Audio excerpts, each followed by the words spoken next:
You, Daniel. Thank you.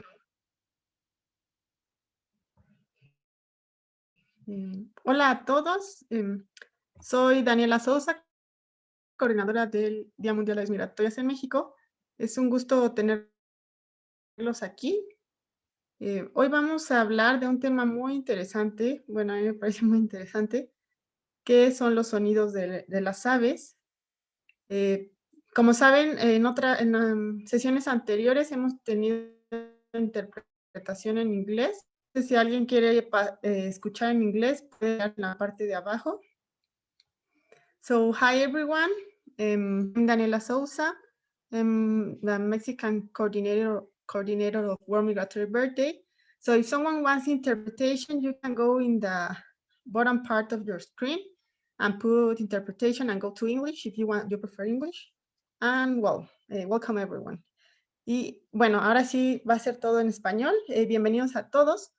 Hoy tenemos un invitado muy especial que se llama Esaú Villarreal. Él se dedica mucho se dedica a esto de los sonidos de la naturaleza y también realiza aparatos para poder grabar estos sonidos. Nos acompaña ahorita, no sé cómo vaya a estar su conexión, pero por si su conexión falla, nos hizo el favor de darnos ya su presentación grabada, pero también va a poder estar con nosotros para la sesión final de preguntas. Entonces, si alguien tiene preguntas, las puede ir anotando y al final él nos las va a contestar. No sé si quieres saludar rápido, Esaú, si nos escuchas, y ya comienza a presentar. Y si no, pues hasta el final. Ok. Daniela, Bueno, también entonces voy tenemos a por comenzar. acá la encuesta para saber cuántas personas hablan inglés, así que la voy a activar y todo el mundo puede responder. Ok. Tú puedes Sí, muy bien. compartirlo. Tú me dices y la comparto. ¿Cómo es eso de la encuesta? Ok. Para aquellas personas que nos están escuchando en español, queremos saber cuántas personas en inglés están escuchando nuestro webinar. Así que vamos a compartir ahora una pequeña pregunta sobre si usted habla en inglés o español y usted responde sí o no. Y vamos a saber entonces cuántas personas están hablando en inglés. So, I'm gonna share one survey to try to find how many English speakers are right now in the webinar. So I'm gonna start this quotation and everybody can answer that. We're gonna have this survey for yeah, for 1 minute. We can wait. People are answering. A todos los que nos están escuchando, estamos haciendo una encuesta que pueden llenar. Es una pregunta muy simple. Usted habla español o habla inglés. Usted responde sí o no. Y vamos a saber cuántas personas están hablando inglés en este webinar.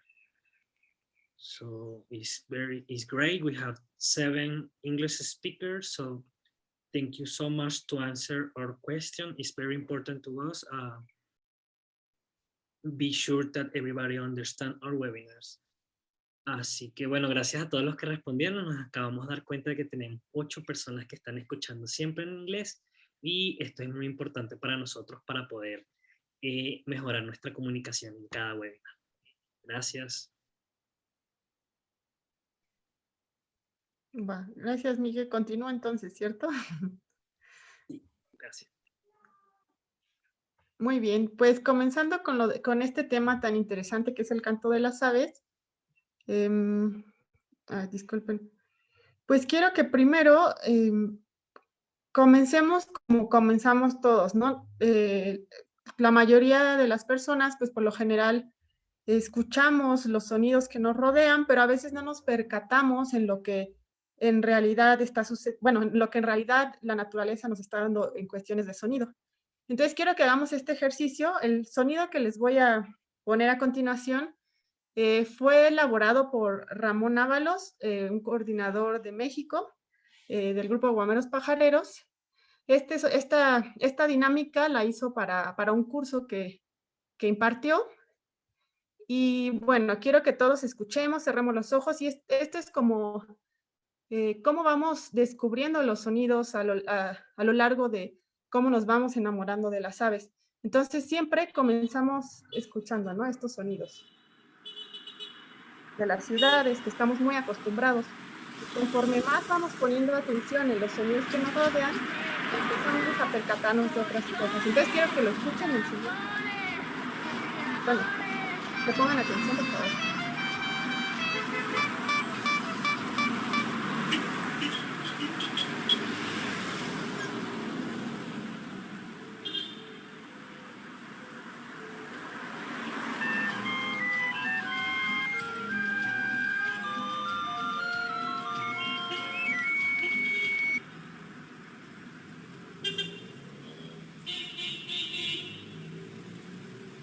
Acérquese y pida sus ricos tamales oaxaqueños.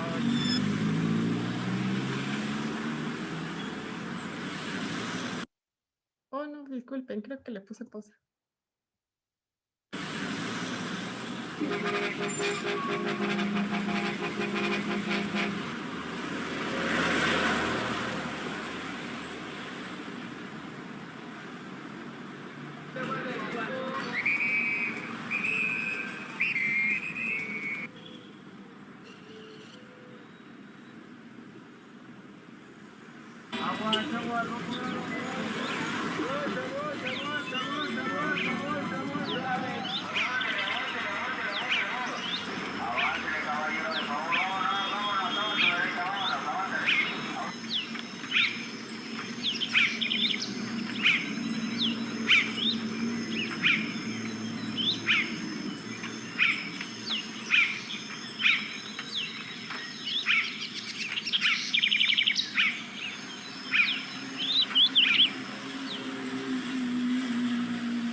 Bueno, y este ejercicio es como un poquito para demostrar cómo cuando vamos iniciando la observación de aves o vamos conociendo un poco más sobre las aves, primero estamos muy acostumbrados a escuchar los ruidos de las ciudades, donde habitemos.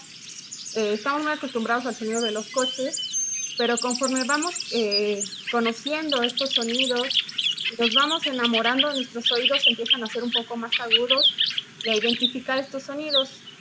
Y pues nos llevan a este nuevo mundo, ¿no?, de las aves, y nos hacen pues darnos cuenta que hay muchos sonidos naturales muy bellos, de los cuales pues podemos asombrarnos, y también nos ayudan no solo a enamorarnos de la naturaleza, sino también en cuestiones de monitoreo y de conocer las especies de un sitio, que a veces no podemos ver porque están muy metidas en la vegetación o están en una parte un poco más lejana. También nos ayudan a percatarnos de las diferentes y variadas especies que hay en un sitio. Entonces, este ejercicio es como comenzar, cómo nuestros oídos se van adaptando, van conociendo un poco más otros sonidos diferentes, eh, y pues se van percatando, tal vez agudizando, tal vez eh, pues teniendo un poquito más de sensibilidad ante estos sonidos. Y bueno, esto es parte del descubrir el sonido de las aves, ¿no? Y de seguirnos enamorando de ellas de diferentes maneras. Entonces, conforme vamos conociendo estos diferentes sonidos y a lo largo de la naturaleza, de la historia humana ha sucedido esto, nos ha llevado a ciertas preguntas, ¿no? ¿Qué nos están transmitiendo estos sonidos? ¿Por qué un ave produce una variedad tan amplia de sonidos? ¿Por qué algunos cantos son tan complejos y elaborados y otros son más sencillos? ¿Por qué varían tanto los sonidos entre regiones? No sé si ustedes, bueno, aquí le decimos zanates, los quíscalus mexicanos. No sé si han visto, por ejemplo, en México encontramos que un zanate hace un sonido muy diferente en el norte, que en el sur de México, que en la península de Yucatán. Entonces, ¿por qué esta variedad de sonidos, no? ¿Y por qué las aves producen estos sonidos? Entonces vamos entrando a este mundo y conociendo un poquito más de diferente manera las aves, ¿no? Y bueno, hay esta frase que me parece muy importante, que no todos los pájaros son aves, perdón, todos los pájaros son aves, pero no todas las aves son pájaros. Entonces aquí también nos percatamos que no todas las aves realizan perdón, no todas las aves son pájaros, porque no todas realizan estos cantos, ¿no? Estos sonidos tan especiales, pero también pues realizan otras cosas, ¿no? Y que también son muy interesantes en su comportamiento. Y bueno, también encontramos que las aves no solo realizan sonidos que provienen de la siringe, sino también realizan sonidos como el tamborileo de los carpinteros, o a veces hasta realizan sonidos con los aleteos, a veces solo al volar, o a veces les sirve para los cortejos, ¿no? Entonces nos empezamos a percatar que hay una variedad de sonidos que nos pueden brindar mucha información. Aquí, pues, el tamborileo carpintero, y bueno, también es una rama diferente para compartir y enamorar a las personas mediante los sonidos, ¿no? Que generan las aves. Es también una invitación, como el tema de este año del Día Mundial de Aves Migratorias, que es Canta, Vuela y Elévate como las aves, a conocer más el canto, a ver la importancia y lo especial que el canto puede ser, y que nos puede brindar mucha información a todos, ¿no? Tanto para la identificación de sonidos en un sitio, en el monitoreo, como también para generar material educativo, como el video que les mostré al principio, bueno, perdón, la grabación en sonido que les mostré al principio. Con estos pequeños juegos también vamos enamorando y compartiendo con las personas pues esta sensibilidad ante los sonidos, ¿no? Y pues compartir sobre todo sobre su importancia. Entonces también es una invitación a explorar los sonidos. No sé si algunos de ustedes han trabajado con sonidos, pero también hacerlos parte de nuestras actividades educativas, pues para hacerlo más rico y para trabajar diferentes sentidos de las personas. Y tanto para nosotros, ¿no? Nos ayuda no solo a trabajar el sentido de la vista, sino también pues, pues del escuchar. Y bueno, a continuación les voy a poner, bueno, les comparto los contactos del grupo del Día Mundial de Aves Migratorias. Por donde ustedes se encuentren, pueden contactarnos y los apoyamos en lo que necesiten. Y bueno, como les comenté al principio, nuestro ponente ha tenido problemas de conexión, pero nos pudo mandar un video de su presentación. Esperemos que al final pueda estar con nosotros para la sesión de preguntas. Y bueno, les voy a poner la plática, yo ya voy a guardar silencio y bueno, les comparto esta plática, me parece muy bella, entonces, pues aquí va, ¿ok? Pues resulta que eh, los sonidos de las aves, pues resulta que tomando como una breve historia y tratando de dejarles un contexto muy general, porque es un tema súper amplio, los primeros pensamientos que se tienen registrados en la historia de la humanidad sobre cómo se originaban los sonidos y sobre todo de cómo se originaban los cantos de las aves, pues empezaron con Aristóteles en el 343 a.C. Él de inicio pensaba que la voz o los sonidos, tanto la voz del humano como de cualquier otra, de cualquier otro grupo animal, incluyendo a las aves, se producía a partir del sonido, se producía a partir de la lengua, y que había diferentes tipos de lenguajes y diferentes tipos de dialectos, ¿no?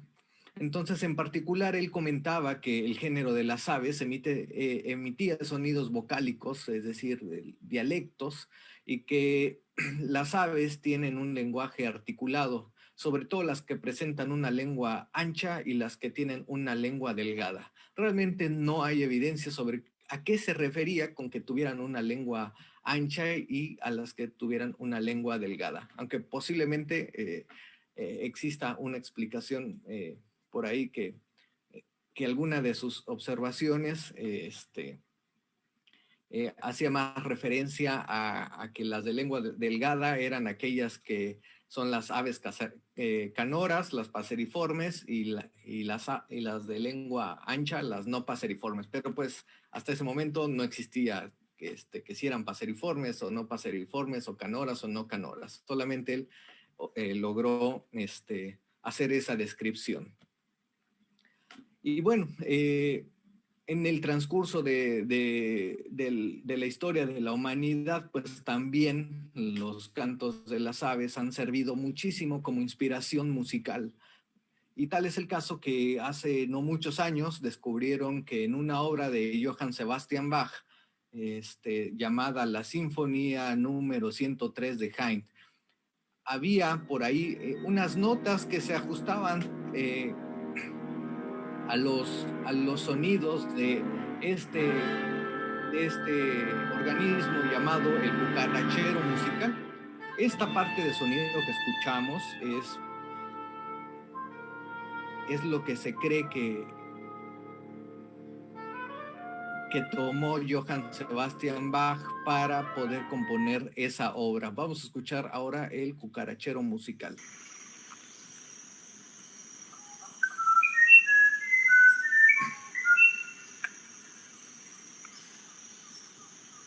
Bueno, continuemos.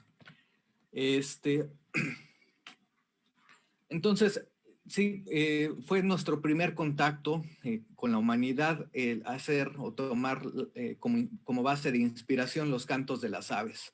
Pero ya cuando se empieza a pensar, digamos, de una manera más formal y más profunda, es hasta 1773 con la Royal Society, donde este investigador llamado Dines Barrington empezó a hacer las primeras observaciones y ponía atención a cómo cantaban las diferentes especies de aves y medio tenía una idea de que se podían diferenciar las aves por su canto, pero no tenía ninguna evidencia. Escribió un artículo en una revista llamada la British Naturalist, y esa revista llegó a manos de otro personaje llamado Gilbert White. Gilbert White era un súper apasionado del trabajo en campo y de la observación y de la etología y de la ecología también. Y puso muchísima atención en campo, y de lo que antes se creía que era solo una especie de ave de este género llamado Phylloscopus, se creía que solamente era una sola especie, esta llamada Phylloscopus covillita, o su nombre común, chiffchaff. Vamos a escuchar su canto.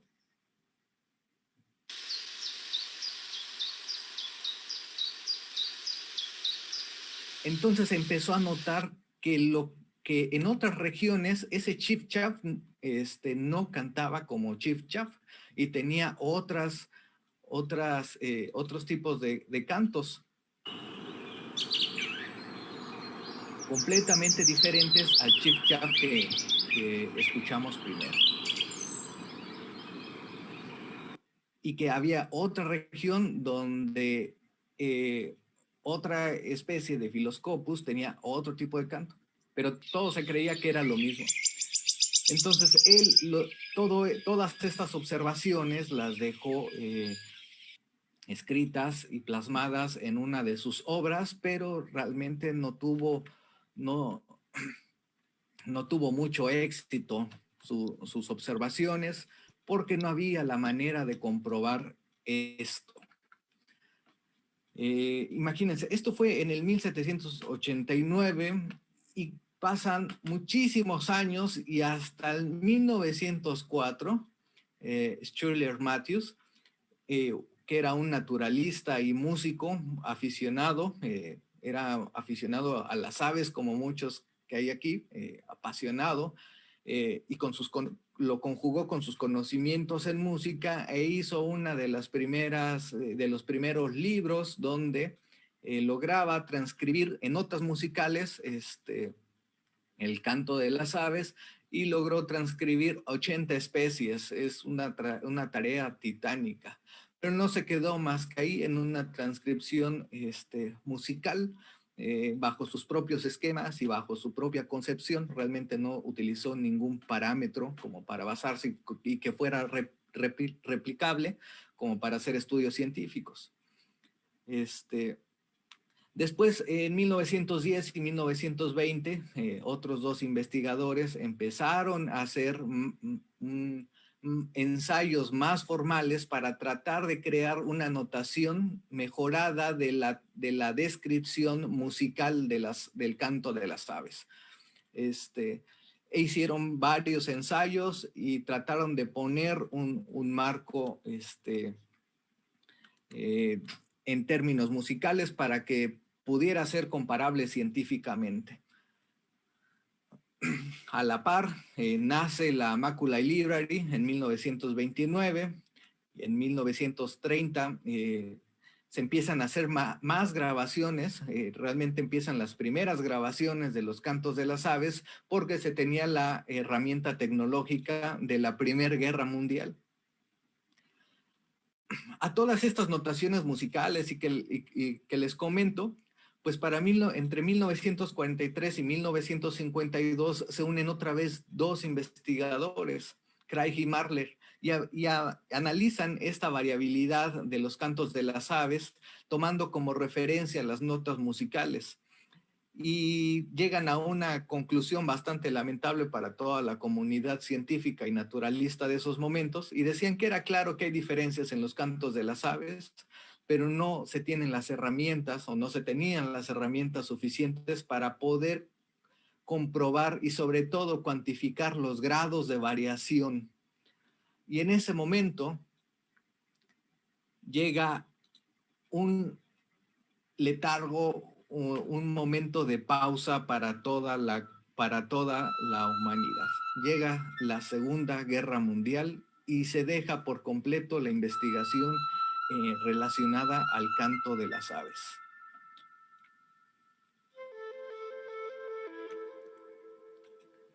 Pero al término de la Segunda Guerra Mundial y producto del avance tecnológico y de la guerra armamentista y del avance armamentista, quedan muchas cosas que empezaron a servir para hacer investigación y para poder grabar mejor.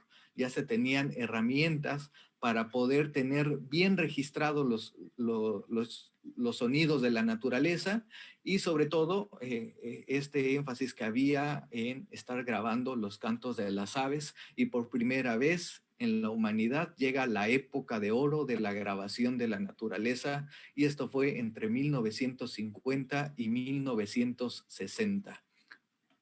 Aquí más o menos en las fotos pueden ver cómo es que se tenían que llevar un montón de equipos para grabar. Uno de los ejemplos, no me voy a meter tanto en esto para ahorrar tiempo, es que Jerry y Norman Stewart eran un par de jubilados en Estados Unidos, y todo este equipo que ven lo llevaban en un camión. Entonces ellos vivieron en un camión recorriendo de punta a punta Estados Unidos, y pues se la pasaron grabando y fueron de los precursores en la grabación de la naturaleza. Ya les comentaba que eso fue de 1950 a 1960, y con la gran época de oro de la grabación de la naturaleza, ahora sí se toma bastante en serio y se retoman los pensamientos de analizar los cantos de las aves. Y en 1954, el Departamento de Zoología de Cambridge, dirigida por este personaje llamado William Thorpe, empieza a utilizar otros instrumentos que se utilizaron en la Segunda Guerra Mundial, y específicamente un instrumento llamado el espectógrafo, que lo único que daba o que tenía de ventaja, y sigue teniendo porque lo seguimos utilizando, es que era posible graficar el sonido, ¿no? Imagínense, en aquellos años, antes de que se pudiera graficar el sonido, pues solamente se escuchaba y sí se grababa, pero nunca se podía observar. Y ahora sí, se podía grabar, y se empezaron a observar patrones bien interesantes que le empezaron a llamar demasiado el interés de toda la comunidad. Y bueno, en esos años nace la bioacústica. ¿Pero qué es la bioacústica? Bueno, pues la bioacústica es un campo multidisciplinario que conjuga la biología y la acústica, siendo esencialmente la investigación de la producción, recepción y transmisión de sonidos utilizados por animales y recientemente, aunque sería otro tema, donde también interfieren las plantas. Pero quedémonos en este momento y en este contexto que es de animales. Y una de las primeras cosas que observaron con el espectógrafo, cuando ya empezaron a poder medir y a graficar los cantos de las aves, es que existe dentro de la evolución que diferentes grupos de aves utilizan canales de comunicación exclusivos para que se garantice la comunicación entre individuos de la misma especie. Y esto significa que cada grupo tiene su propio patrón de comunicación. Esa fue una de las primeras cosas que fueron descubriendo. Otras cosas que descubrieron es que, bueno, que las aves utilizan distintos sonidos para comunicar reclamos, defensas del territorio, que lo utilizan para hacer la atracción sexual, a lo que denominamos nosotros cantos, que también existen cantos que se generan en dueto, pues a esto se le denominan duetos de cortejo, y que tienen un montón de usos en la comunicación general, y es a lo que llamamos nosotros llamado. Pero las aves no solo vocalizan o no solo cantan, también tienen otros tipos de comunicación por vínculos sonoros que no precisamente son producidos vocalmente. Y a eso se le denominan sonidos mecánicos. Vamos a ver unos ejemplos de los sonidos no vocales, de los sonidos mecánicos producidos por las aves. Uno de estos casos es el aleteo de los colibríes. Resulta que en una investigación por el 2011, vieron que este colibrí de Ana, Calipte ana, produce vuelos de cortejo, donde los machos hacen un acto de presencia y de demostración ante las hembras, y utilizan sus plumas caudales, específicamente las rectrices, para generar un corte de aire y de donde surge un pequeño silbidito. Ahorita lo vamos a escuchar. Entonces lo que hicieron los investigadores fue quitar una plumita de las plumas caudales y la metieron en un tubo donde hacían pasar viento a diferentes velocidades, y con unos aparatos ahí donde utilizaban láser y video de alta velocidad, empezaron a tratar de reconstruir el sonido que naturalmente ellos hacen en sus vuelos de cortejo. Entonces aquí se ve cuáles son las plumitas que utilizan, y este es el sonido que se produce a partir de ese corte del viento. Vamos a escucharlo.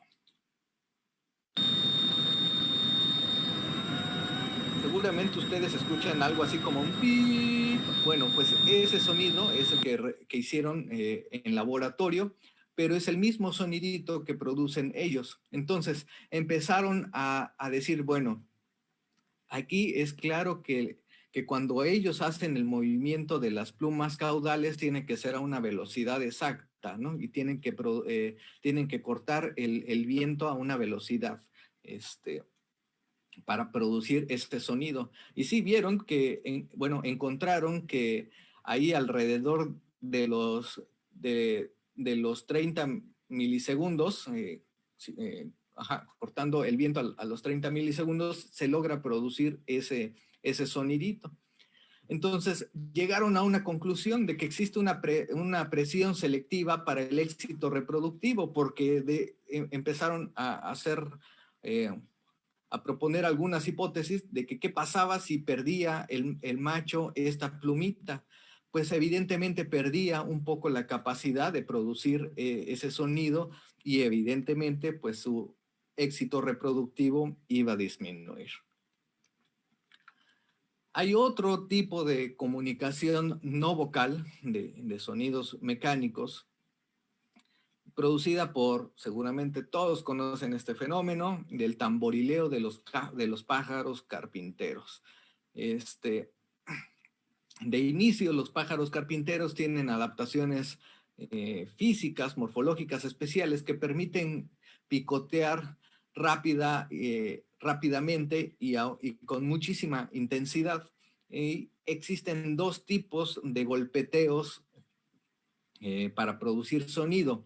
Uno que es de carácter para tratar de comunicar algo, y otro que es solamente que lo hacen cuando se están alimentando. Entonces, les voy a poner un ejemplo de esto que se llama drumming, que es cuando están tamborileando y de cuando están tratando de delimitar su territorio y hacer una atracción para las hembras.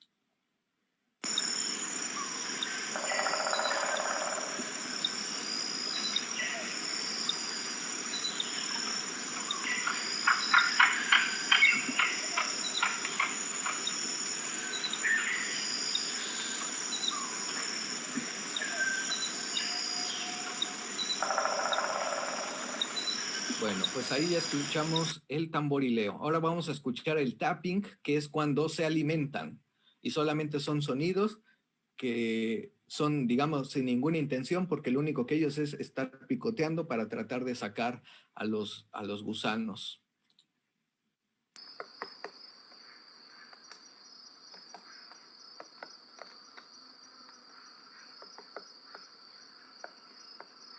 Listo. Continuamos. Bueno, pues en este tipo de estudios se consideran al menos estos elementos. La cantidad de golpes que generan, el tiempo que dura todo, digamos, todo este golpeteo, la velocidad que hay entre golpe y golpe y la aceleración que puede llegar a tener. Vamos a escuchar este caso que es uno de los que les voy a contar.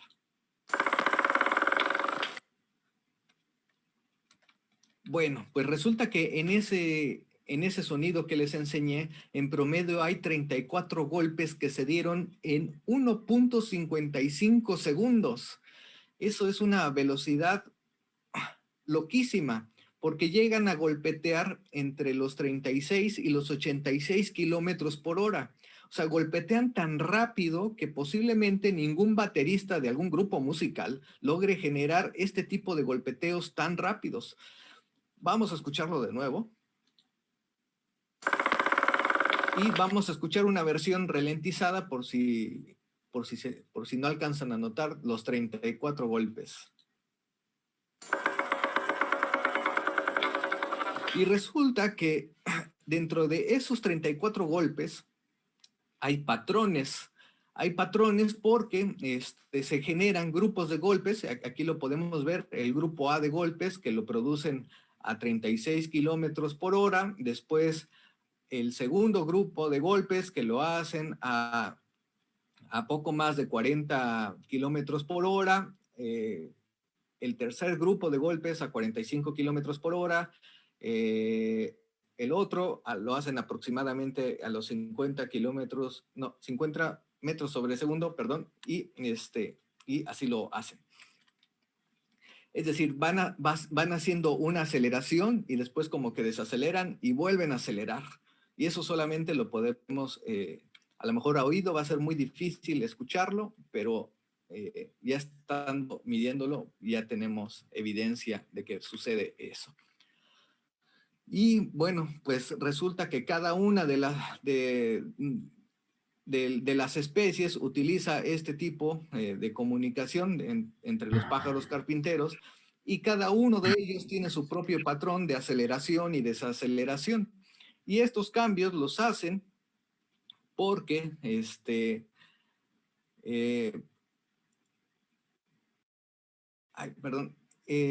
se cree, o una de las hipótesis es que estas variaciones los hacen para para que tengan comunicación específica y no exista hibridación. O sea, cada especie pone su propia huella de tamborileo y vamos a escuchar estos ejemplos.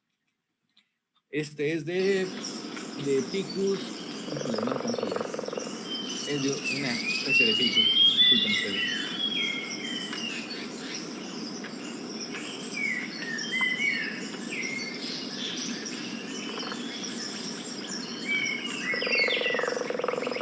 Aquí escuchamos otro. Este es de un Campefilus.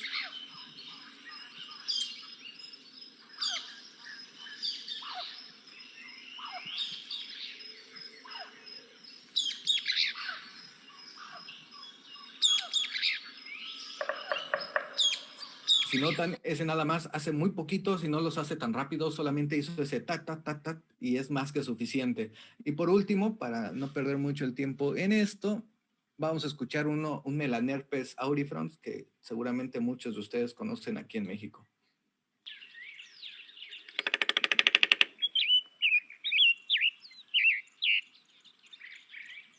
Listo, continuemos. Bueno, pues tenemos los otros tipos de comunicación de las aves y ahora sí son los sonidos vocales, los cantos. Y bueno, los cantos los producen a partir de una estructura morfológica llamada la siringe, que es la estructura especializada, que es esta que estamos observando, son un par de válvulas por donde pasa el viento, el aire que proviene de los pulmones y de los sacos aéreos, y tiene algo llamado la membrana timpaniforme, o también llamada labium. Entonces, las aves tienen dos labium. Vamos a ver aquí en el video, donde se puede abrir una o se puede abrir otra.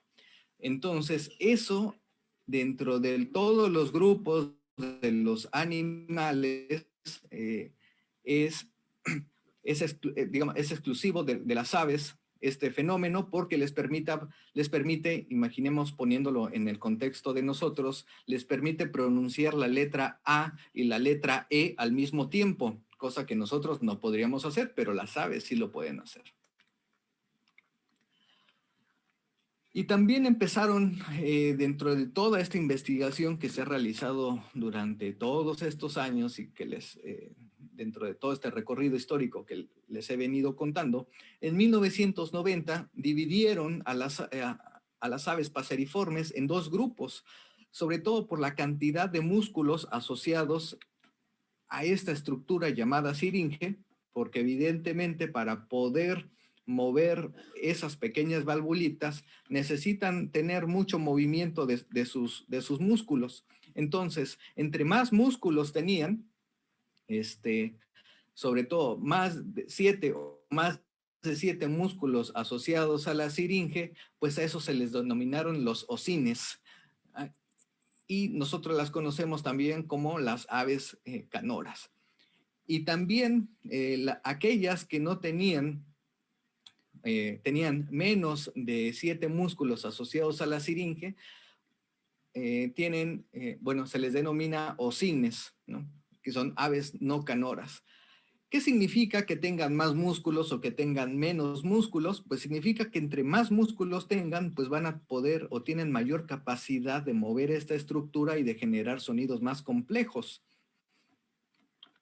Y pues del lado, digo, de manera contraria, pues entre menos músculos van a poder producir sonidos menos complejos. Bueno, ¿cómo es esta estructura de las vocalizaciones de las aves? Aquí les presento un espectrograma y no me voy a meter mucho en eso, ni en frecuencias, ni nada de eso. Lo único que hacen los espectrogramas es graficar cómo se ve, hace que para nosotros, para la experiencia de nosotros los humanos, encontremos patrones porque se grafica el sonido. Entonces, cuando ya tenemos un espectrograma, lo que vemos es un montón de patrones como esto. Y a partir de ahí empezamos, o los científicos empezaron a generar la nomenclatura para poder tener una estructura en las vocalizaciones.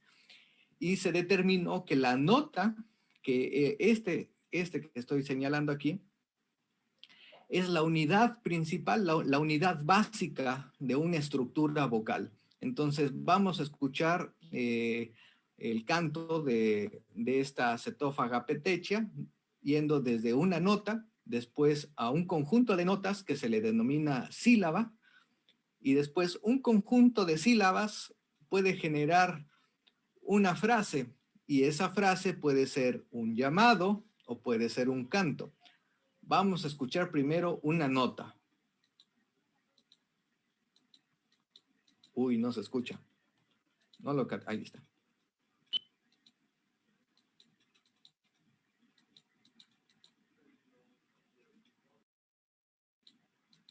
No, no se escuchó. Lo siento. Bueno, vamos a escuchar una sílaba. Entonces, en esta sílaba escucharon varios silbiditos, ¿no? Es un tit. Entonces, ese primer tit sería la nota, ¿no? Es como en nosotros solamente decir la letra A, ¿no? Sería como la vocal. Y una sílaba para las aves sería, bueno, en nosotros sería como decir una palabra. Lo voy a poner de nuevo. Y el conjunto de sílabas o el conjunto de palabras genera una frase. Y ese conjunto de sílabas llamado frase puede tener dos tipos de connotación, y esto ya es por cuestiones conductuales. Puede ser un llamado.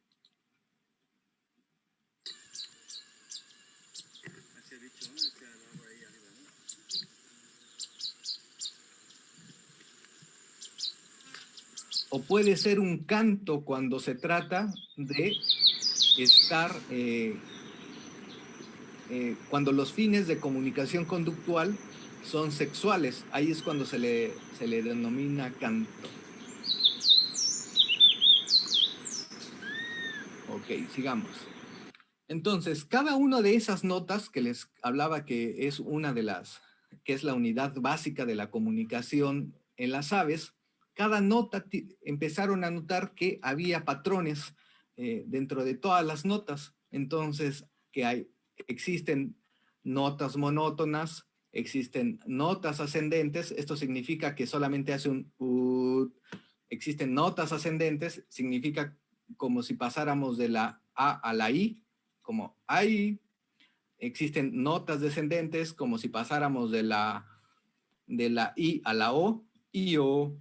Existen notas que se llaman sobredimensionadas, que sería como ir de la O a la I y regresar a la O, que sería como OIO. O existen notas de carácter subyacente, donde sería como pasar de la O, sería como pasar de la I a la O y regresar a la I. Y hoy. Entonces, un ejemplo de nota de comunicación con notas monótonas es el Tinnitus mayor. Vamos a escucharlo.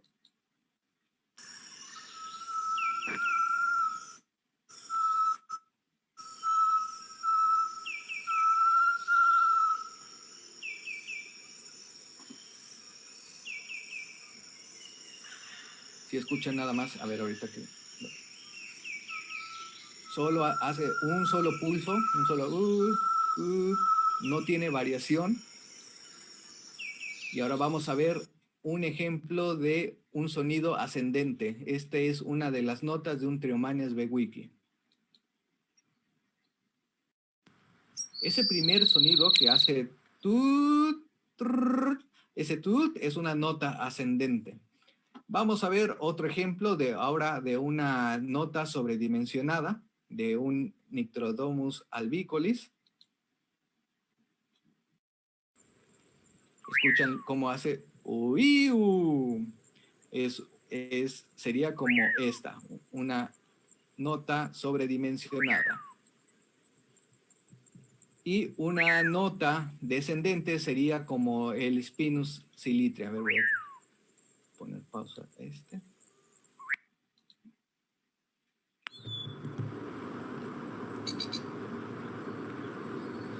Hace piu, ¿no? Sería como este tipo de nota.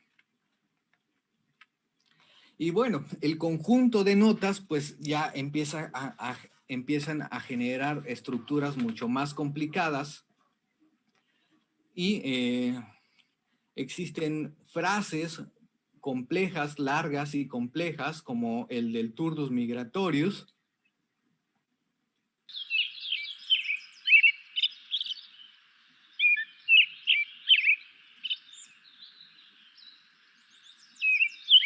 Existen otro tipo de notas, vean, este es un conjunto de notas ascendentes y un ejemplo básico de él es el cardenales cardinales.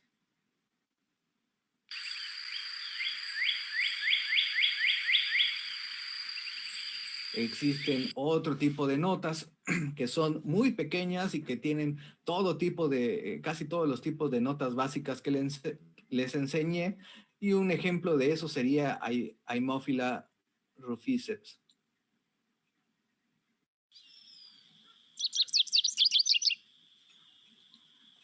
Y por último, otro tipo de notas muy parecidas a estas, pero son más de menor duración, es el de Peusea boteris. Espero que lo alcancen a escuchar. Se me olvidó comentarles que les recomendaba utilizar audífonos. Bueno, continuando, pues resulta que todas esas variantes que desarrollan variantes vocales que desarrolla cada una de las especies, a eso se le denomina el repertorio vocal, es decir, qué tan grande es, qué tanta variabilidad tiene dentro de todas sus notas y dentro de todas sus composiciones. A eso se le denomina repertorio vocal. Y bueno, no todo se queda ahí. Resulta que hay, como seguramente ustedes saben bastante, pues han estado mucho en campo, existen variaciones del canto, dependiendo sus regiones geográficas. Entonces hay grupos, hay especies que no tienen mucha variación vocal. Un ejemplo es Contopus cooperi, que no tiene variedad.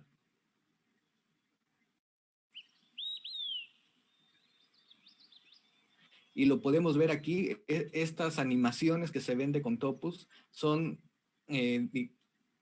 espectrogramas que fueron grabando en diferentes lugares y los fueron sobreponiendo para crear una animación. Entonces se ve que es bastante constante.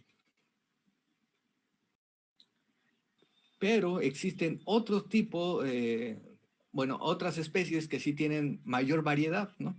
Y que tienen variaciones eventuales. Tal es el caso de Poecile carolinensis, donde se le detectaron al menos 2 tipos de canto. Ay, perdón.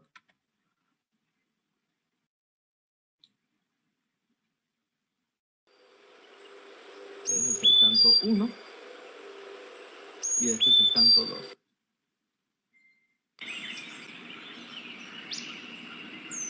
Vieron que al final hace pip, pip, pip, pup, y el otro solamente hacía pip, pip, pip. Entonces hace ese tipo de variaciones. Y aquí se ve, en la animación se ven, aquí era el primero y este era el segundo. Entonces parece que empiezan a invertir sus vocalizaciones. Y tenemos otros como el Catharus gatatus, que tiene una variedad inmediata. Eso significa que hay muchísimos tipos de variaciones. Aquí tenemos un caso.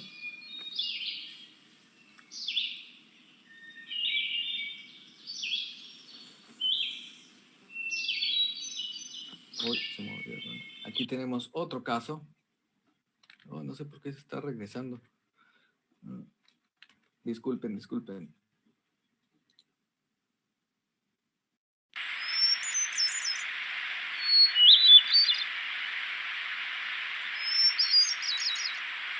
Y aquí tenemos otro caso.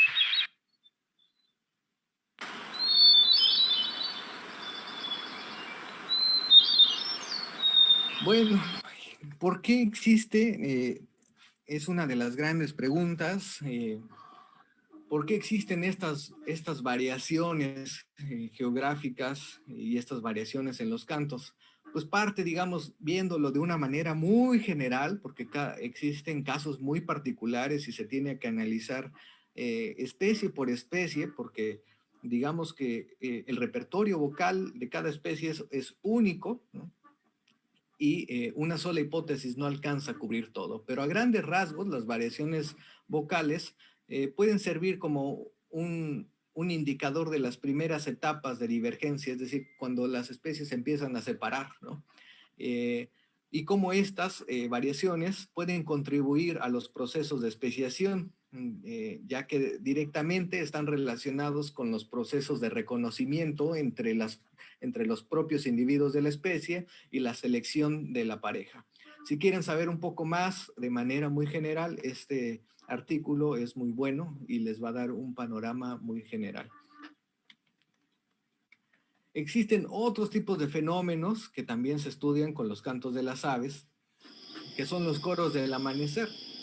Y bueno, estos coros del amanecer son los periodos de alta actividad en las vocalizaciones de las aves y se nota principalmente que hay una mayor actividad en la etapa reproductiva. Y existen muchos factores que determinan qué tanta actividad en los coros del amanecer hay. ¿Cuáles son esos factores? Pues puede ser la temperatura ambiental, los niveles de precipitación, la cobertura de las nubes, la fase lunar y otros muchos elementos que pueden investigar en este artículo que les dejo aquí citado, por si quieren conocer un poquito más. Eso que están viendo y escuchando de fondo es un paisaje sonoro donde traté de grabar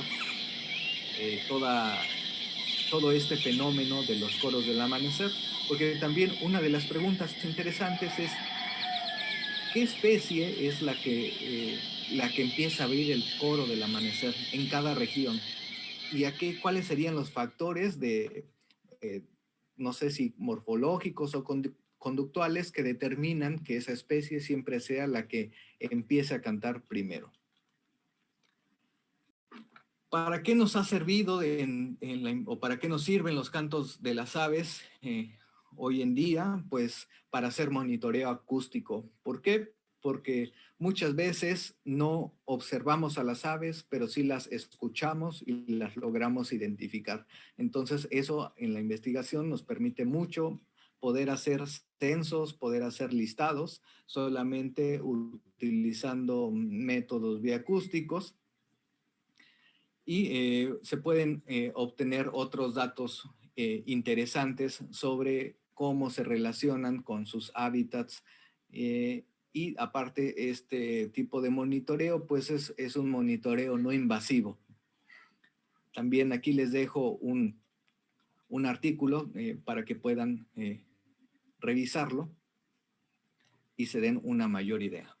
No me meto en cada uno de estos temas porque, pues, la verdad es que nunca acabaríamos. Una de las grandes desventajas que el día de hoy tenemos es que, pues, evidentemente un factor importante para poder hacer monitoreos es grabar, ¿no?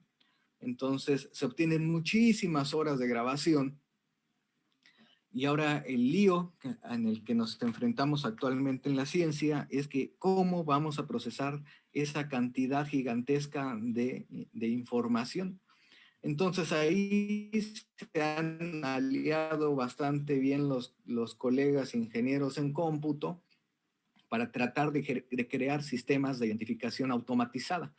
Y pareciera que es un tema trivial y que las computadoras lo van a resolver todo, pero realmente esto no es así. Existen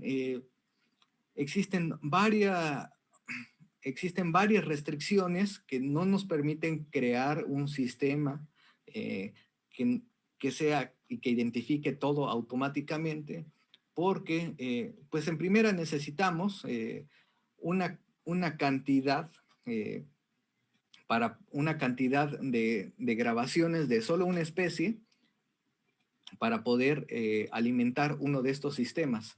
Entonces, A eso añadan a que existen variaciones geográficas dentro de solo una especie, entonces necesitaríamos tener muestras gigantescas para poder crear esos sistemas. Todavía lamentablemente no llegamos a eso.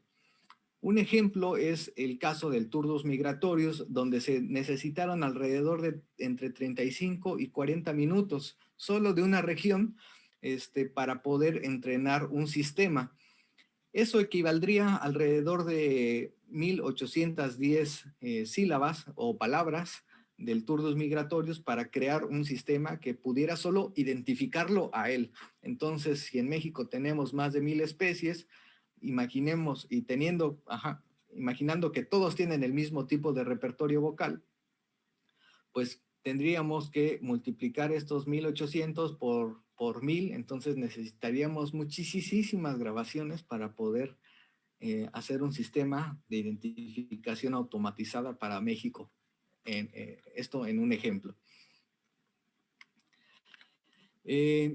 Actualmente también se estudia mucho cómo el ruido antropogénico, el ruido de las ciudades, el ruido producido por el hombre afecta directamente al canto de las aves.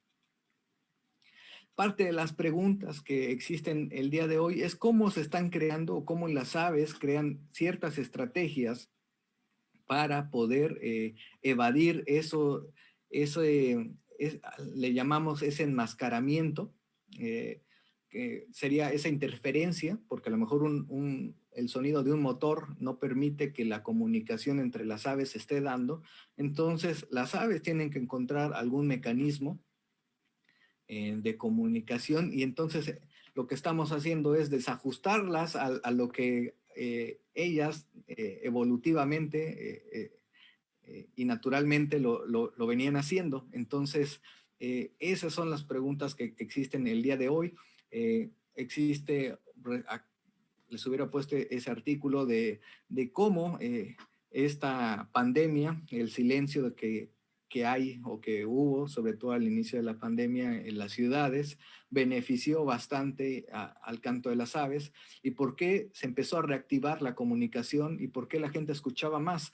No solamente es no solamente es un efecto de percepción de nosotros, que estábamos acostumbrados al ruido, y que de repente cuando se eliminó ese ruido, empezamos a escuchar a las aves. ¿Sí? No solo es un efecto de percepción, realmente las aves pues vieron ahora sí su campo libre de ruidos y se empezaron a comunicar más y se empezaron, digamos, a excitar más, y entonces es el fenómeno que se estaba viviendo. Creo que ahora sí me ajusté bien al tiempo. Escuchen mucho la naturaleza, escuchen mucho a las aves. Si andan grabando, si graban con su celular, no solo graben por grabar, también vean qué están haciendo las aves. Muchas veces las grabaciones, acompañadas de la observación del comportamiento de las aves, sirven mucho más que solamente una grabación. Así es que escuchen la naturaleza, y muchísimas gracias por esta invitación. Los sonidos de las aves. Pues resulta... Bueno, gracias a todos los que están aquí. Esta fue la plática que nos compartió. Como les comenté al principio, tuvo algunos problemas de conexión, entonces nos los mandó grabado, pero ahorita está ya presente para contestar preguntas que ustedes tengan. Veo que aquí en el chat está una de Gil. Si quieres abrir tu micrófono. Listo. Y Ramón. Hola. Muchas gracias a todos. Disculpen por los problemas técnicos, pero bueno, aquí estamos. Muy bien, Esaú. Pues aquí en el chat tenemos una pregunta para ti. A través de la ciencia... Ay, ya se me movió. Perdón, Sí. Un segundo. Bueno, primero pone Morelia, ¿qué aparatos básicos se necesitarían para obtener sonidos con fines didácticos? A ver, ¿me lo repites, por favor? Morelia puso, ¿qué aparatos básicos se necesitarían para obtener sonidos con fines didácticos? Pues el primer aparato que tiene y más accesible para que no haga ningún gasto es su celular, ¿no? los celulares se han convertido en una herramienta, a lo mejor no es la ideal, cuando ya se trata de hacer alguna investigación científica, pero para fines didácticos y sobre todo para hacer registro masivo es muy bueno. Y creo que aquí se conecta bastante bien con la que sigue, que era una sobre ciencia ciudadana, ¿no? Creo que justo juegan un papel súper importante hoy, porque entre más cantidad de gente haya registrando, grabando cada uno de estos aspectos de los que les fui contando, entre las grandes variabilidades vocales que hay por regiones en diferentes especies, o grabar ciertas particularidades que a veces es muy difícil encontrarlas, a lo mejor nada más en una salida a campo de alguien que está haciendo investigación pura. Entonces, me parece que uniendo el esfuerzo de todos es como se puede alcanzar esto, simplemente con el uso de celulares. Y para aplicaciones la verdad es que hay un montón, ¿no? No hay como una exclusiva para grabar aves. Realmente le sirve cualquier aplicación, ya sea en su iPhone o en Android. Cualquier aplicación le sirve muy bien para grabar. Lo que sí es que tienen que considerar que la desventaja de grabar con celulares es que se tienen que acercar bastante a la fuente, ¿no? Se tienen que acercar bastante a los individuos para que quede registrado lo más bonito posible. Muchas gracias, Esaú. Bueno, ya contestaste esto de las recomendaciones. Aquí preguntan que si conoces alguna otra plataforma de ciencia ciudadana aparte de Merlín, Naturalista o Genocanto para subir grabaciones. Sí, hay una, pero es local de un país, es de Costa Rica. En Costa Rica hay una plataforma, necesito pensar, ahorita les doy el nombre, pero hay una aplicación, sí, pero solamente sirve para Costa Rica. Realmente, que también eso es otro problema, ¿no? Mientras a veces existen más plataformas globales, a veces también tienen la información que otras no, ¿no? Entonces todavía se vuelve un poco un conflicto, pero las que justo resuelven bien la tarea al momento es Genocanto, obviamente la Macaulay Library, que está ligada a la de donde hacen todos estos Sí, registros de de Iber. las aves. Está Iber. Se me fue el nombre, perdón. Sí. Y aquí nos preguntan que si puedes dar algunos ejemplos en qué buscar cuando estás haciendo una grabación. ¿Cómo qué tienes que fijarte cuando realizas una grabación de audio? Que si puedes dar algunos ejemplos. Claro, sí, con gusto. Las grabaciones de audio son sumamente diferentes por ejemplo, a la toma de fotografías, ¿no? Seguramente muchos de aquí ya tienen bastante experiencia tomando fotos. El problema de hacer las grabaciones es que a veces uno mismo es el propio problema, ¿no? ¿Por qué lo digo? Porque a veces a lo mejor uno se mete en zonas de mucha hojarasca y está grabando y está caminando, y cuando revisa su grabación ya tiene un serio problema de ruido, ¿no? Se escuchan mal los pasos que la grabación. Entonces, una buena técnica para poder empezar a grabar es que ustedes en primera localizan al ave, ¿no? O al menos logran orientarse en dónde se encuentra y empezar a grabar, ¿no? Graban unos momentos.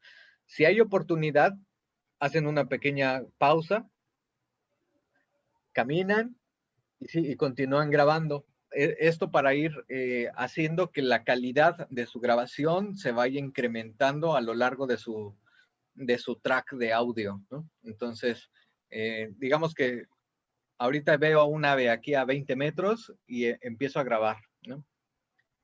Dejo que cante un par de minutos, o si se empieza a mover en el follaje, me voy acercando y me voy acercando y me voy acercando, haciendo estas pausas, pero siempre tratando de considerar que los lapsos donde ustedes están quietos, no haya otro ruido que puede ser de algún colega, puede ser, no sé, bueno, hay cosas que no podemos manejar, ¿no? Pero todos aquellos ruidos que nosotros podamos controlar, como nuestros propios ruidos o los ruidos que genera algún colega, pues eso se tiene que considerar bastante. Espero haber contestado lo que Sí, necesitaba. gracias, Esaú. Ok. Y bueno, aquí, bueno, no sé si tú has visto esta nueva función me parece que es de Merlin Ebert, que ya te empieza a registrar sonidos. Bueno, a identificar sonidos de aves, no sé si lo has visto. Ajá. ¿Qué tan confiable crees que es y qué especies? Porque él hizo como la prueba con especies. A ver, espera, déjale. ¿Qué tan confiable es en especies que tienen voces muy parecidas? Él ha hecho como pruebas con especies fáciles de identificar y han funcionado bien. Recuerdo que en la charla decías algo del turdus migratorios, ¿no? Como se necesita muchas grabaciones para ser certeros. Uh-huh. Pero bueno, no sé qué tan confiable es o tú qué opinas sobre esta nueva. Sí, evidentemente aquellos grupos que tienen los cantos muy, muy parecidos, por ejemplo, vamos a regresar a retomar a los turdus, ¿no? Vamos a tomar a turdus, bueno, a dos especies de turdus, ¿no? Turdus migratorios y turdus rufopaliatus, ¿no?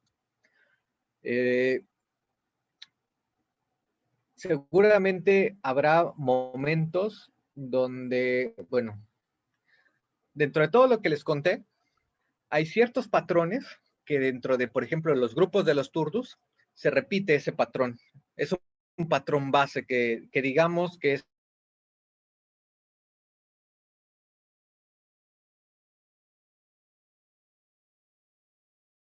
hacer que los sistemas inteligentes caigan. Otro caso sería, por ejemplo, aquellas que imitan, ¿no? También podrían hacer dudar el porcentaje de acierto de estas aplicaciones. Tomemos que, creo que es bien importante recomendar que esta aplicación para identificar solamente es para darse una idea y para tener otros elementos para poder confirmar de que se trata de X o Y especie. No solamente se tienen que fijar, sí, no solamente se tienen que guiar por la parte acústica, ¿no? De lo que les arroja como resultado la aplicación, porque evidentemente todavía hay muchos errores. O sea, seguramente el modelo en el que está entrenado ahora esta aplicación en Merlin ha de ser un modelo bastante robusto. Seguramente lo probaron bastante y es por eso que está ahí. Pero todavía no llegamos al punto del arte, es decir, todavía no tenemos el máximo alcance con la tecnología para poder reconocer todo. Entonces, solamente recuerden que esto nos da una pequeña aproximación y que nos tenemos que acompañar ya de otros elementos para poder confirmar con certeza que se trata de una especie determinada. Es todo. Muchas gracias. Aquí hay más preguntas. André pregunta, ¿cómo saber cuándo usar las grabaciones de los cantos y llamados de las aves de Merlín? Por ejemplo, para poder identificarlas en campos y interferir en su comportamiento. Como cuando le pones un sonido a un ave, ¿cómo sabes qué tanto estás interfiriendo, no? ¿Cómo la puedes? Con los playbacks. Los playbacks es todo un tema. Es un tema bastante delicado donde hay bastante debate entre quienes utilizan en primera, porque se está alterando, ¿no? Se está alterando un sistema cuando se utiliza un playback. se altera el orden natural o la armonía en la que está transcurriendo, ahí están transcurriendo los organismos. Entonces, por ejemplo, se ha visto que en muchos casos utilizar sonidos de aplicaciones o propios para ir y reproducirlos en campo puede atentar incluso contra las crías cuando están en anidación o este tipo de cosas, o pueden sobreexaltar, ¿no? Entonces, no es tan recomendable utilizarlo. Aunque las gentes que lo utilizan argumentan que es con fines completamente científicos y para hacer experimentos exclusivos, ellos tendrán sus argumentos, pero sí, por lo regular no es recomendable utilizar playbacks en campo. Sería algo muy similar o análogo a decir que si ustedes llevan alguna playera como de color muy chillante, ¿no? Un rojo, un naranja, pues evidentemente ustedes no lo hacen porque saben que van a cambiar la conducta, ¿no? Precisamente pasa lo mismo si utilizan playbacks. Sí, muchas gracias, Esaú. Gilberto tiene aquí un par de preguntas. Dice, ¿una especie puede vocalizar todos los patrones de notas, monótonas, ascendentes, subyacentes, etcétera? ¿Has encontrado especies que hagan esto? Sí, pues los mimus son muy buenos haciendo esto, todos los mimus, en especial por ejemplo, esta familia Mimide es súper, tiene un repertorio vocal gigante, ¿no? Donde abarcan muchísimas cosas, porque aparte tienen la capacidad de imitar, ¿no? Entonces, añaden demasiados elementos a sus vocalizaciones y de hecho en una investigación que se hizo a finales de los 80s, principios de los 90s, trataron de contabilizar cuántas vocalizaciones generaba Mimus políglotos y se quedaron en la cuenta con 2000 tipos de sílabas. Entonces, imagínense si no abarcará, y a lo mejor hasta tiene ahí algunas novedades en los patrones de vocalización de las notas. Órale, sí. Y también Gilberto pregunta, ¿las especies migratorias pueden reconocer vocalización de endémicas? Aquí no sé bien. Ahí sí no sabría contestar esa pregunta, lo siento. Sí, no sé si quieras decir algo, Gil, o si andas por ahí.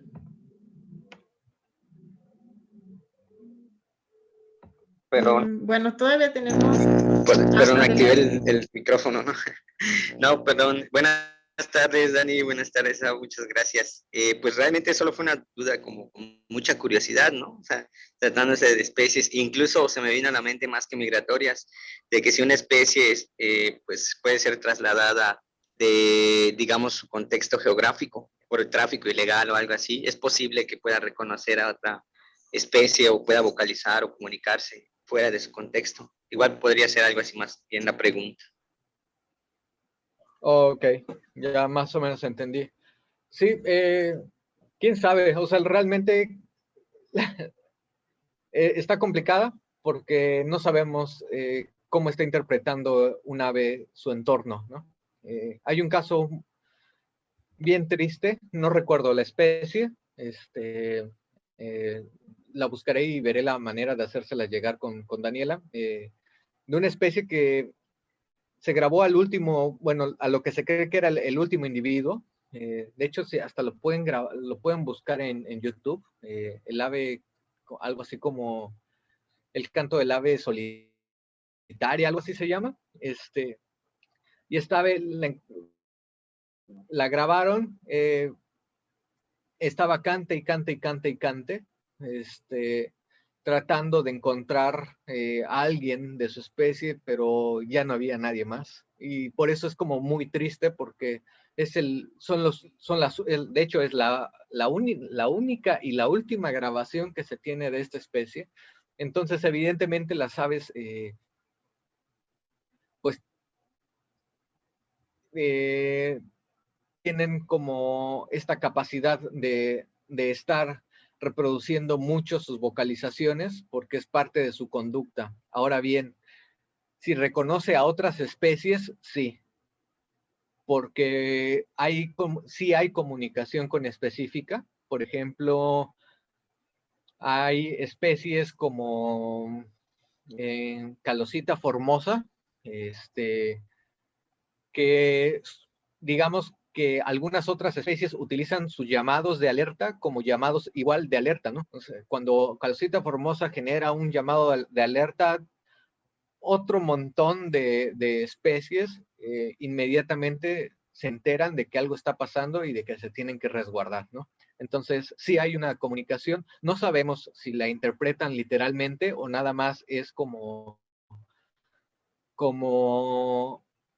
voy a poner una analogía muy boba, pero sí es algo como cuando a ustedes les duele la rodilla o a nosotros los chavorrucos nos duele la rodilla y decimos, creo que ya va a llover, ¿no? Simplemente es como una inferencia, es una señal, o sea, no es comunicación, simplemente es una señal que se recibe y que la interpretan de acuerdo a una circunstancia que se va a dar y hasta ahí. Ok, muy bien. Aquí dice Leonardo,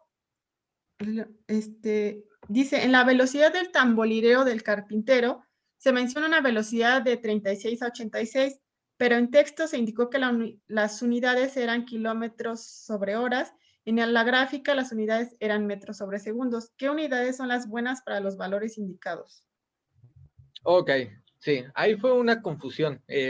La gráfica, la gráfica de metros sobre segundo, así la dejé y después pasé los metros sobre segundo, los convertí a kilómetros por hora.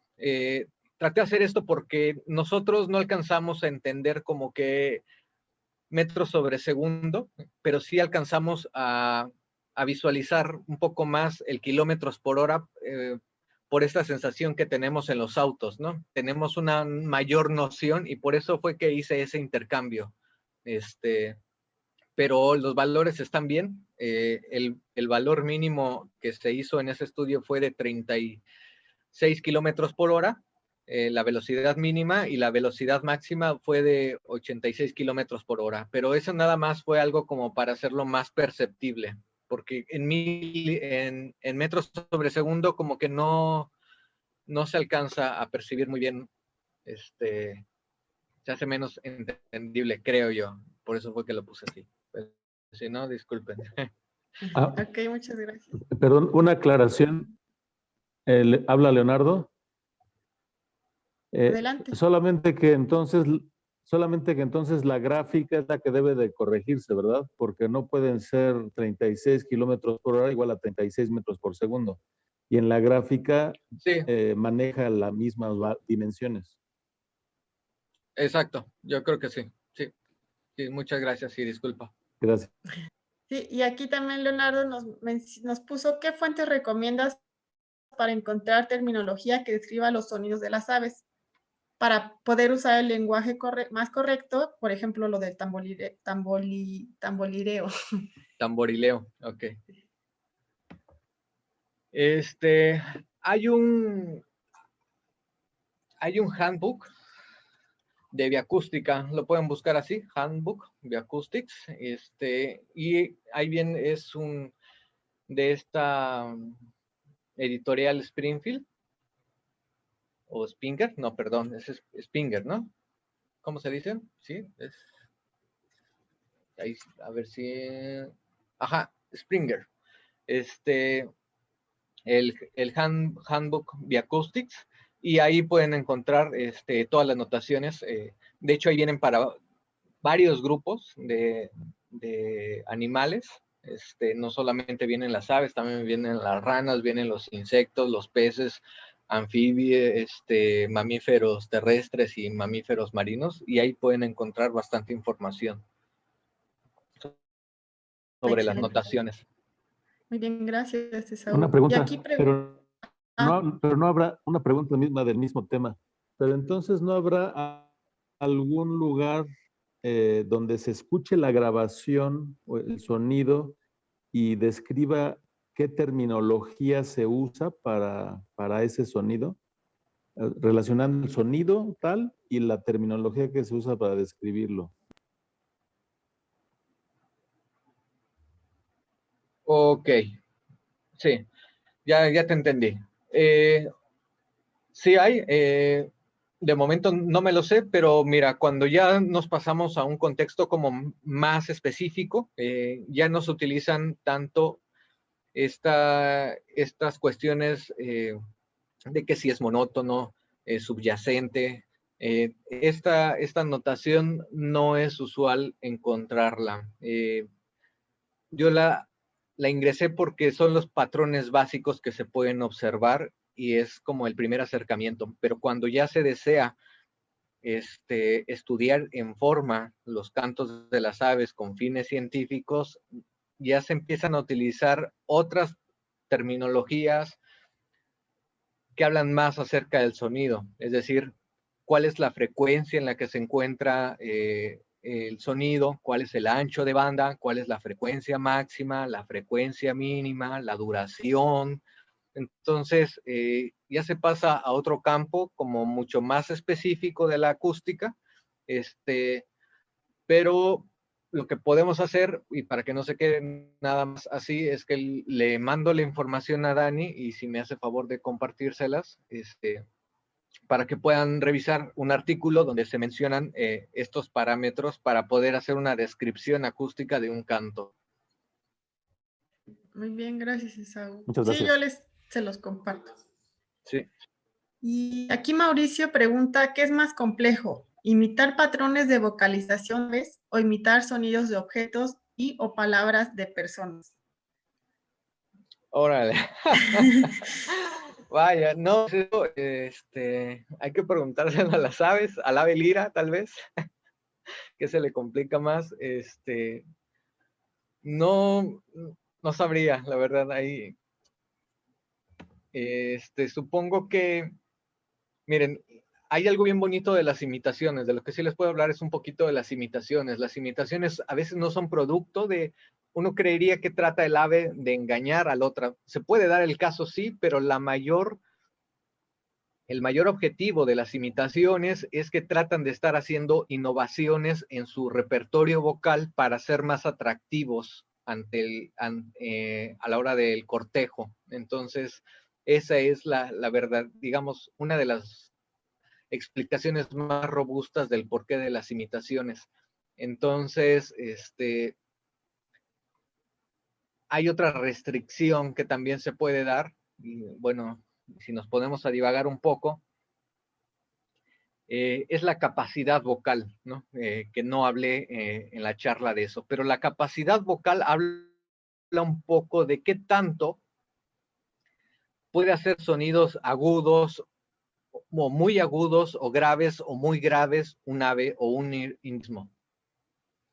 Para que lo entiendan mejor, vamos a pasarlo al contexto de ustedes, ¿no? ¿Qué tanto logran hacer, por ejemplo, la voz de un niño, o la voz de una niña, o la voz de una persona con la voz demasiado grave, ¿no? Demasiado grave, hablo algo así que demasiado grave, ¿no? Si hablar como Thanos, entonces no, entonces ahí hay una restricción. Entonces, ¿qué tanto va a lograr imitar? Pues va a depender precisamente de esta restricción morfológica de la capacidad vocal. Y espero responder y más o menos que les quede ahí la inquietud para que investiguen más y a lo mejor descubren algo bueno y luego ya me cuentan. Ok, y aquí una última pregunta, que ya nos pasamos un poquito de tiempo. Yo no tengo Dice, problema por el tiempo, dale. ¿ese lenguaje vocal es aprendido o es propio de la genética de la especie? Órale. Es buena. Mira, es otra de las preguntas en las que todavía hay debate. Lo que se ha investigado, por ejemplo, es que hay, como les contaba, hay una base genética. Es decir, por ejemplo, hubo en los 80s un investigador llamado, de apellido Konishi, que dejaba sorda a Zebra Finch a esta especie, le cortaba, las dejaba, bueno, desde que nacían, las dejaba sordas para poner a prueba la hipótesis de si cuando sea maduro va a cantar y va a cantar como lo hacen en vida silvestre o simplemente cuando lo hacen cuando son adultos o no cantar absolutamente nada. Entonces descubrió que hacía unas vocalizaciones muy básicas, ¿no? Pero que se ajustaban al repertorio vocal normal, ¿no? Es decir, tal vez no decía o no lograba armar estructuras vocales muy complejas, pero sí tenía las bases, ¿no? Entonces se cree que tienen una base genética, tienen los elementos y después se va reforzando este repertorio vocal, como les decía en el caso de las imitadoras, van escuchando el ambiente y van innovando su repertorio vocal, entonces,